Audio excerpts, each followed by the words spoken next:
NBC's Tim Russert shocked much of Washington, both politicians and pundits alike. But people elsewhere have their own stories to tell about the well-known journalist, including Michael Miller, who has today's Rant and Rave.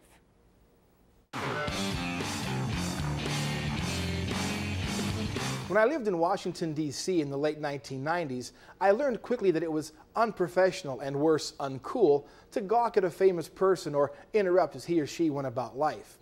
But one summer day, walking to work in DuPont Circle by Connecticut Avenue, I stepped back to the curb to avoid a rushing car and bumped into a big guy in a suit rumpled from the humidity, carrying a brown sack lunch as I was. I said, "Excuse me," and found myself face to face with Tim Russert. He waved off the contact with a smile and cautioned me against hasty steps into hub traffic. I tried to play it cool but said, "Thanks, Mr. Russert." He nodded and fell silent as we waited for a clearing through traffic. As we crossed, he asked where I worked and if I was from the area. Light conversation, but not forced or obligatory, just polite and matter of fact.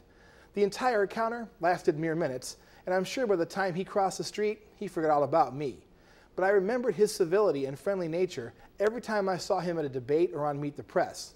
When Tim Russert died June 13th, I remembered that friendly interaction. As I listened to stories about his fierce dedication to journalism and fairness, every anecdote fit with the few minutes I spoke with him. As a role model for journalists, Tim Russert had few peers. As a man who took a few minutes to be nice to a clumsy stranger, he made a lasting impact. Rest in peace, Tim. For Fox Toledo Rant and Rave, this is Michael S. Miller, Editor-in-Chief, Toledo Free Press.